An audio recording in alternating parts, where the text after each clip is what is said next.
Welcome back, one and all, to the Boston Celtics Newsfeed, powered by CLNS Media. I'm Mike Walsh, manager of the Celtics Newsfeed, and this is day 23 of our 2017-18 NBA preview. We're going day by day, releasing team previews leading up to opening night, October 17th in Cleveland. Before we get started, I want to mention that the CLNS Media team has been all over training camp, and our YouTube page at youtube.com/CLNS Media is packed with content from preseason games, practices, and even that Shamrock Gala fundraiser the other night. So head over to youtube.com/CLNS Media and subscribe to not miss a thing in this lead up to the regular season. Each of these preview podcasts will be accompanied by an outline blog post on our site, clnsradio.com. Today I'm going to be personally previewing the Orlando Magic. The Magic haven't had a winning season since Dwight Howard was traded, but they are yet again stockpiled with high lottery picks. So without further ado, let's get into day 23 of the Boston Celtics Newsfeed's 2017-18 NBA season preview with the Orlando Magic. Alright, so let's take it back a handful of years to that Dwight Howard trade. Magic haven't really sniffed a winning record since then. They've been kind of outright terrible for a handful of years. Last year they take another step back down to 29 wins from 35 the year before. Frank Vogel's first season at the helm. Scott Skiles had stepped down last spring in 2016. So Vogel comes in and just can't do much with this roster. And that's something that gets even more punished a little bit later on, as we'll talk about in the offseason. But last season, 29 wins, Evan Fournier leading the way, 17.2 points per game, but he missed a handful of them. Nikola Vucevic put in another double-double. It was the fourth time in 5 years. He actually bounced back to a double-double. He had 3 straight years before 2 years ago. But he and Serge Ibaka, who they brought in before the season, just couldn't seem to make it work in the front court there. So the Magic wind up mid-season. They trade Ibaka up to Toronto. Vucevic sort of thrives after that and gets back to his sort of double-double form. But again, as talented as this kid is, he just isn't made for today's NBA, it doesn't appear. We'll get into some stuff when we talk preseason, but he might be working on some things to make him a little bit more relevant while still remaining a double-double threat. Because, I mean, rebounding is always going to be important. It's just the way he scores, and clearly this team has not, built around him in a successful way. But Ibaka is dealt to the Toronto Raptors for their postseason charge, and the Magic get back Terrence Ross, who played in 24 games for the team, averaged 12.5 points, shot 34.1% from three, but, not quite what they were hoping to get, but about what they should have expected to get out of Ross in that short of a time span. He'll be back for more, but it's tough not to look at that move as just sort of a loss. When you look back at what they brought in Ibaka for, so before the season they trade for Serge Ibaka from the OKC Thunder, and they wind up giving up Victor Oladipo, Ersan Ilyasova, both of whom are starting caliber NBA players, legitimate NBA players. Victor Oladipo might be a budding young star. And the pick that became Domantas Sabonis, obviously Sabonis and Oladipo, were then subsequently traded for Paul George. So if we follow this train, a ways back, it comes back to the Magic just being the Magic for the last handful of years. Young point guard Elfrid Payton, somewhat of a bright spot. He's shown incremental improvement each of his 3 NBA seasons. He's still really young. Hasn't quite popped yet, though. I believe he was the 10th overall pick a few years back. So they were looking to get a little bit more out of him, but it's been a slow development, slow process for him to get up to NBA speed. As far as that offseason, I mentioned it started in a way of punishing the last handful of years, and that comes in the form of the firing of general manager Rob Hennigan, actually a Worcester guy, so represent. Young guy was hired back in 2012 as a 30-year-old, the youngest GM in the NBA. Winds up getting fired, though 5 years later, did not have very good record. Didn't have a great track record either, but he has, as something I'll mention a little later, just make some allusions to what's to come in this podcast. There's a chance that he did do a good job. He has stockpiled a lot of young talent on this team, but obviously 5 years in, they expect it to be winning, and they are not doing that. 29 wins last year with the new head coach. So they wind up moving on from Rob Hennigan, who I believe had 1 year left on his contract anyway. About a month goes by, and they bring in John Hammond, who was the general manager of the Milwaukee Bucks for a long time. He was an executive of the year, voted back in 2010, so it's been a little while for him, but he's a much more experienced guy when it comes to running a pro team, and maybe that's what Orlando ownership wants, and just sort of a counter to what they've had the past 5 years with a young GM sort of trying to make his bones in the NBA with Hennigan. They wind up moving to a sort of old hat and Hammond, a guy who's been around for a while. It was kind of late in the game, though, so really spur of the moment, his first offseason. Not a lot went down of note. Their biggest additions are going to come through the draft. They pick 3 picks in the top 33. They wind up signing the number 6 overall pick, Jonathan Isaac, a guy who I really loved coming out of the draft. I was high, on the Celtics going after him before the lottery, before they landed number 1 overall. I had no illusions that Isaac was going to go 1, but had they dropped, or, even at number 3, potentially grab him. 6'11" project out of Florida State, super long wingspan, can sort of do it all. Strong defensive player. Preseason has not been kind to him. 11 of 33 from the field, 2 of 11 from three-point line. Missed 4 of 9 free throws, so about 50% there. Just not a strong debut for him, but I believe in this kid. I liked his sort of uniqueness coming out of college. Saw him in person once and was sort of wowed by his overall athleticism and that wingspan and just his presence on the court and the variety of things he can do. So I do like that pick. It's just, it might take some time, and I'm not sure time is something the Magic really have at this point. They also signed some low-cost, short-term veterans. They bring in Aaron Aflalo and Maurice Spates, both for cheap one-year deals to get some veteran leadership on this bench that's just stockpiled with lottery picks from the past couple of years.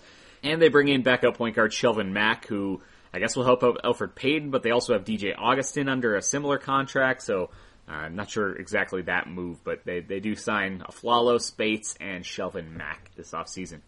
So the training camp that's been going on for the past couple weeks with the Magic is seeing whether any of that young talent can become established talent. And Isaac, might be the key. He might have the most, highest upside over there, though I doubt that once we get into Aaron Gordon. But Isaac, obviously not a promising debut for him, but guys like Mario Hezonja looked pretty good in some preseason action, a little limited in a couple games, but when he was out there for minutes, he really popped for me. He was a 2015 number 5 overall pick, and then the year before that, 2014, they had the number 4 overall pick. They wind up grabbing Aaron Gordon, who has improved each season, hasn't quite, I guess I keep using that same word, popped, but hasn't, blown up yet into the sort of elite scorer that one would hope with his speed, athleticism, just power, overall power of his physicality.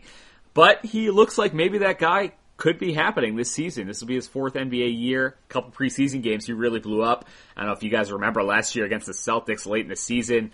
The Celtics beat the Magic by 1, I believe, and Gordon just went off. Something like 32 points, 16 rebounds, 36 points, 12 rebounds, something like that. Some crazy stat line.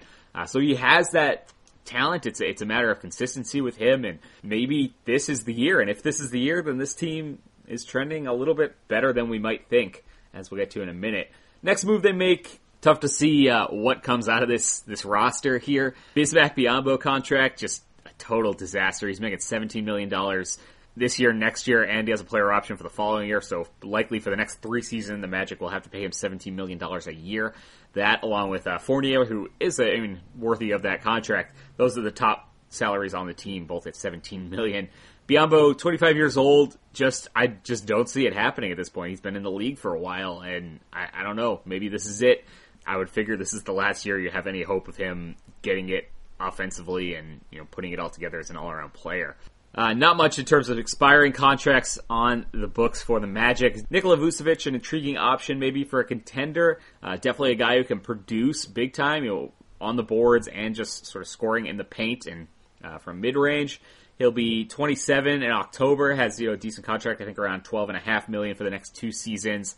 And I mentioned, I sort of alluded to this earlier, is looking to maybe add a three-point threat to his game. He shot more threes than ever last season, but that was only, I think, like 75, so still under 100. But in the preseason, he's been putting up, 2 to 3 a game, so maybe that's something he's starting to bubble out like guys have done, around the league. Al Horford, Brook Lopez, DeMarcus Cousins, a lot of these guys, these big men, trying to add a three-point threat to make them consistently relevant in today's NBA. And if Vucevic hits on that, then he's a definite target for a contender if the Magic aren't, surprising everybody and competing for a playoff spot this year.